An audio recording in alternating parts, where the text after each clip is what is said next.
ஐயோ! நம்ம லக்னோ அணி இருக்கே, அவங்க எப்ப பாரு இப்படித்தான். நாங்க தான் ஜெயிப்போம்னு வீரவசனம் பேசுவாங்க. ஆனா கடைசில சொதப்பிடுவாங்க. நேத்து நம்ம சன்ரைசர்ஸ் பசங்க லக்னோவுக்கு போய் அவங்க கோட்டையிலேயே புகுந்து அடிச்சு தூள் கிளப்பிட்டாங்க பாருங்க.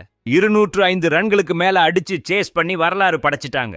லக்னோவுல இதுக்கு முன்னாடி இப்படி ஒரு தோல்வி அவங்க சந்திச்சதே இல்லையாம். பாவம் லக்னோ பசங்க இப்ப ரொம்ப சோகமா இருப்பாங்க. இந்த சீசன் அவங்களுக்கு ஒரு கெட்ட கனவு மாதிரி போச்சு. சில பேர் சொல்றாங்க போன வருஷம் கேஎல் ராகுல வச்சு கோயங்கா சார் பண்ணின கலாட்டாவுக்கு பதிலா இந்த வருஷம் ரிஷப் பந்த் வந்து அமைதியா போயிட்டாருன்னு. இல்லன்னா ரிஷப் பந்திற்கும் இதே கதிதான் ஆகியிருக்கும்னு சொல்றாங்க. ஆனா என்னத்த சொல்ல, ரிஷப் பந்தும் இந்த சீசன் முழுக்க சரியா ஆடல. நேத்து மேட்சும் தோத்துட்டாரு. என்ன கொடுமைன்னா லக்னோ அணி அவங்க வீட்டுல 205 ரன்களுக்கு மேல அடிச்சதுக்கு அப்புறம் தோக்கறதே இதுதான் முதல் முறையாம்.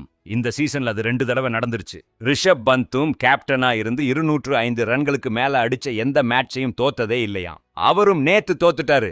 இப்ப லக்னோவுக்கு ரிஷப் ராசி இல்லையோ இல்ல ரிஷப்புக்கு லக்னோ ராசி இல்லையோன்னு அவங்க தான் முடிவு பண்ணணும். ஆனா இந்த சீசன் 2 பேருக்குமே மறக்க முடியாத சோகமான சீசனா போச்சு. இந்த வருஷம் என்னென்னமோ காயம். புதுசா யார் வந்தாலும் அவங்களுக்கும் காயம். மோசின் கான் காயம், மயங்க் யாதவ் காயம்னு லிஸ்ட் போயிட்டே இருக்கு. அதனால தான் லக்னோ அணி தேங்க்யூ சோ மச்னு சொல்லிட்டு போயிட்டாங்க. குஜராத் டைட்டன்ஸ், ஆர்சிபின்னு எல்லாரும் பிளே ஆஃப் போயிட்டாங்க. நம்ம கேகேஆர், லக்னோ, எஸ்ஆர்ஹெச், ராஜஸ்தான், சிஎஸ்கேன்னு எல்லாரும் வெளியில. இப்ப ஒரே ஒரு இடத்துக்கு 2 டீம் போட்டி போடுறாங்க. நம்ம கப்பர் ஸ்டைல்ல சொல்லணும்னா ஒரு ஆப்பிள் 2 பேய். மும்பையும் டெல்லியும் மோதுறாங்க. யார் ஜெயிக்கிறாங்களோ அவங்க தான் உள்ள போவாங்கன்னு சொல்றாங்க. நேத்து மேட்ச்ல லக்னோ 205 ரன் அடிச்சாங்க. ஆனா நம்ம எஸ்ஆர்ஹெச் பசங்க 18 ஓவர் 2 பந்துல 106 ரன் அடிச்சு ஜெயிச்சுட்டாங்க. ஆரம்பத்துல இருந்தே நம்ம பசங்க ஆதிக்கம் செலுத்திட்டாங்க. நம்ம அபிஷேக் சர்மா 20 பந்துல 59 ரன் அடிச்சு மிரட்டிட்டாரு. அவங்க மெயின் பவுலர் ரவி பிஷ்னோய் போட்ட ஒரு ஓவர்ல 26 ரன் பட்டாசு வெடிக்கிற மாதிரி அடிச்சாரு நம்ம பையன். அவனோட அதிரடியால மேட்ச் ஒரு பக்கமா போயிடுச்சு. எல்லாரும் கொஞ்சம் கொஞ்சம் கான்ட்ரிபியூட் பண்ணவும் நம்ம ஹைதராபாத் 6 விக்கெட் வித்தியாசத்துல ஜெயிச்சுட்டாங்க. செம ஜெயம்யா! ஆனா பாருங்க, ரிஷப் பந்த் 6 பந்துல 7 ரன் அடிச்சு சொதப்பிட்டாரு. நம்ம சொன்ன மாதிரி லக்னோ அவங்க வீட்டுல 205 ரன்களுக்கு மேல அடிச்சு தோத்ததும் இல்ல, ரிஷப் கேப்டனா இருந்து தோத்ததும் இல்ல. இந்த தடவை 2மே நடந்துருச்சு. 2 பேரும் ரொம்ப அப்செட்ல இருப்பாங்க. ரிஷப் டீம் நல்லா ஆடிட்டு இருந்துச்சு. ரிஷப்பை தவிர மேல 2 பேர் 170 ஸ்ட்ரைக் ரேட்ல அடிச்சாங்க.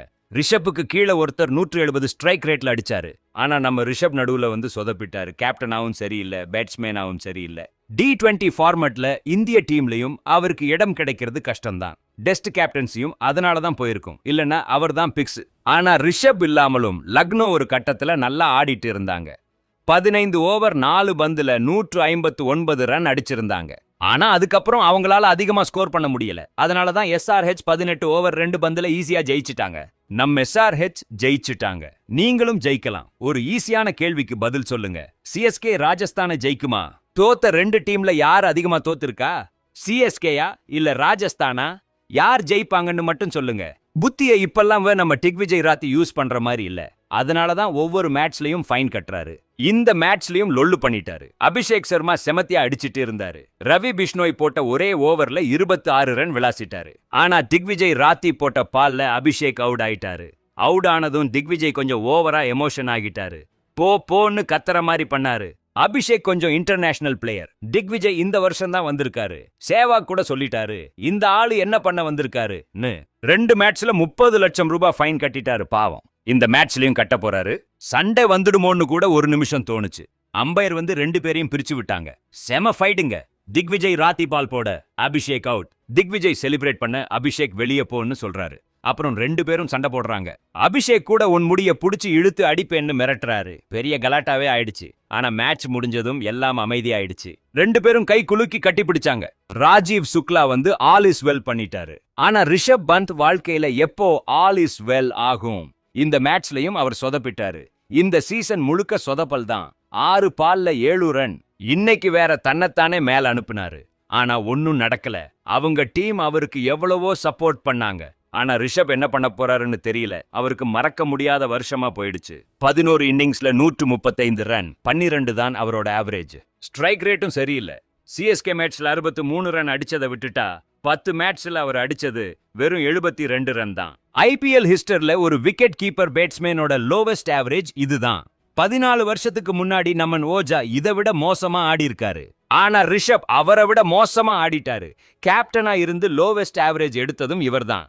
அதுக்கப்புறம் இப்ப இவர்தான். ரொம்ப ரொம்ப மோசமான வருஷம் இது. ரிஷப்புக்கு என்னாச்சுன்னு தெரியல. பிரேக் கிடைச்சும் ஒரு புது ஸ்டார்ட் இல்ல. ஆனா நம்ம அபிஷேக் ஸ்டார்ட் பண்ணிட்டாரு பாருங்க. ரவி பிஷ்ணோய்க்கு 4 பால்ல 4 பவுண்டரி அடிச்சு தெறிக்க விட்டாரு. செமத்தியா இருந்துச்சு.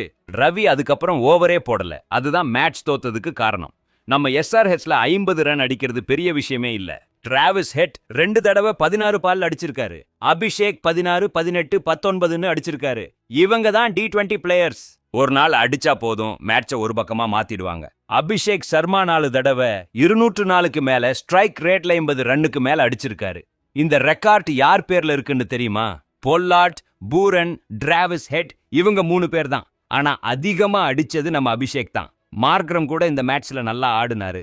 நான் நினைச்சதை விட இந்த வருஷம் நல்லா ஆடி இருக்காரு. SRHல இருந்து அவரை தூக்குனப்போ T20ல அவர் இவ்வளோ சக்சஸ்ஃபுல்லா இருக்க மாட்டாருன்னு நினைச்சேன். ஆனா வேற லெவல்ல ஆடிட்டாரு. லக்னோ டீம் நல்ல டீம் தான். மிட்ச் மார்ஷ் செம பிளேயர். நேத்து கூட நல்லா ஆடினாரு. இந்த சீசன் முழுக்க அவர் பிரில்லியண்டா ஆடினாரு. நிக்கோலஸ் பூரனும் பிரில்லியண்டா ஆடினாரு. ஆனா பிரச்சனை என்னன்னா இந்த 3 பேர் தான் பிரில்லியண்டா இருந்தாங்க. 4வது ஒருத்தர் இருந்திருந்தா லக்னோவோட கதையே வேற மாதிரி இருந்திருக்கும். இப்ப என்ன பண்ண போறாங்கன்னு தெரியல. ரிஷப் பந்தை கண்டினியூ பண்ணுவாங்களா இல்ல தூக்கிடுவாங்களா? 27 கோடி கொடுத்து ரிஷப் பந்தை வச்சு என்ன பண்ண போறாங்கன்னு தெரியல. தூக்கிட்டு திரும்ப எடுத்தா கூட 15-20 கோடியில கிடைப்பாரு. KL ராகுலேபன் 14 கோடிக்கு போனாரு. ரிஷப் பந்த் 12 கோடியில கிடைப்பாரு. 27 கோடி ரொம்ப அதிகம். அவரோட பெர்ஃபார்மன்ஸ் பார்த்தா இன்னும் அதிகம். உங்களுக்கு என்ன தோணுது? ரிஷப்போட எதிர்காலம் என்ன ஆகும்? 2 கீப்பராலேயே கோயங்கா சாருக்கு தோனி, ராகுல்னு பிரச்சனை வந்துடுச்சு. 3வது ஒருத்தரால வருமா? கமெண்ட் பண்ணுங்க. நம்ம நியூஸ் கிரிக் சேனலை லைக் பண்ணுங்க, ஷேர் பண்ணுங்க.